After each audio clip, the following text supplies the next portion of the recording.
Well, good morning, Captain Dubon again from Orange County, Fountain Valley area. So this video is really for those that, for whatever reason, feel that they're not ready to do this program, which is the officer selection or the officer program. For those individuals that have ran into obstacles along the route, such as perhaps your weight is not where it's supposed to be, perhaps you didn't pass the ASVAB, or whatever reason. I wanted to share some experience that I've had as an officer selection officer, going on my 5th year now, of different candidates that I come across. And I want to share some of those experiences so that you can kind of take what you can from it. And maybe if it applies to your life, then let it be it. I tell you, like, I've had candidates come into my office that are 30, 40 pounds overweight. And I've seen both spectrums. And I've seen the spectrum of the individual that goes home and looks himself in the mirror and says, there is no way on earth I can ever do this program, and they never come back. I've also seen candidates call me 2-3 months afterwards and tell me I've lost 20 pounds, I'm ready to come PT. ASVAB, I've seen candidates again come in and score 18, 19 on their ASVABs. And I've seen the other version as well score 70. Not quite the score they need, but close to it. And I've seen the ones that score 70 not come back because it took time and effort to study and they weren't willing to sacrifice their time to accomplish that task. And I've seen the other ones that are scoring low do what they had to do to accomplish their task.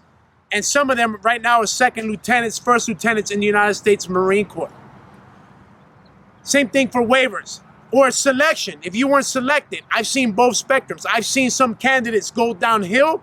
Well, I wasn't selected. It was my first time around. I'm depressed, whatever you want to call it, and they're done with the program. And I've seen some others take the other side of that and improve their performance and tell the selection board or life or whoever they tell, I wasn't selected, but I'm going to show you that I should be selected. And the majority of those guys are now second lieutenants or first lieutenants. So what is the difference of those two individuals? Well, I'm going to kind of give you my experience and what I think the difference is, but usually the ones that have overcome those obstacles and achieved their goal of being a Marine is that they invested a little bit of sweat equity.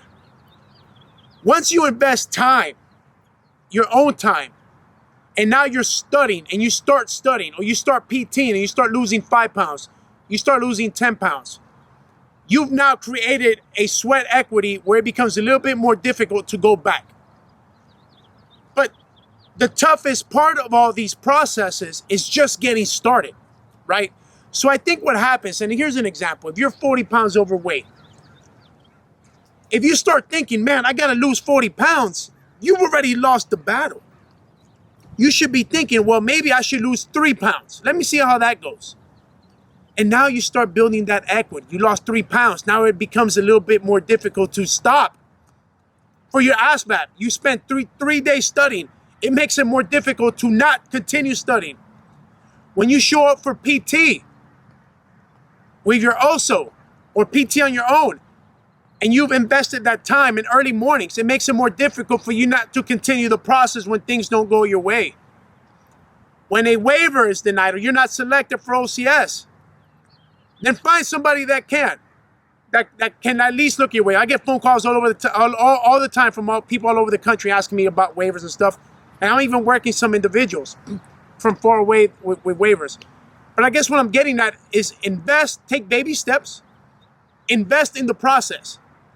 Because I can't tell you how many people I've sat across and they told me, Captain Dubon, there's nothing in life that I want more than to be a United States Marine. But it's funny how when adversity starts chipping at them, they quit. So do you really want to be a Marine like you said you wanted to be? Actions speak louder than words. So if you're watching this video right now, and you think you don't have what it takes because of your weight, because you can't run, because you can't do pull-ups, you can't pass the ASVAB score, your GPA is low, whatever it is, I wasn't selected for the board. Remember, OCS doesn't care. Life doesn't care. the only things that matter in this world are actions and results. So if at a certain point you ever told yourself, this is what I want to do, stick with it. Create a little bit of sweat equity, which turns into a lot of sweat equity, and you're going to accomplish this task. It won't be easy. It's not supposed to be easy. But on the other side of suffering and pain, you're going to find glory.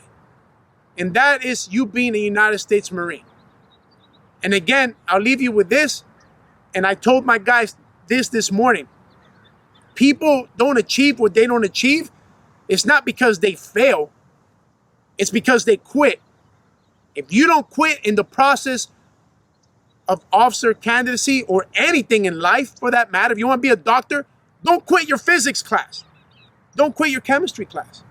If you want to be a Marine officer, don't quit when things get hard, because they will.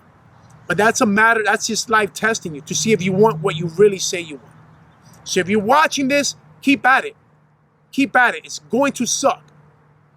But make it suck a little bit less every day you get up through your actions.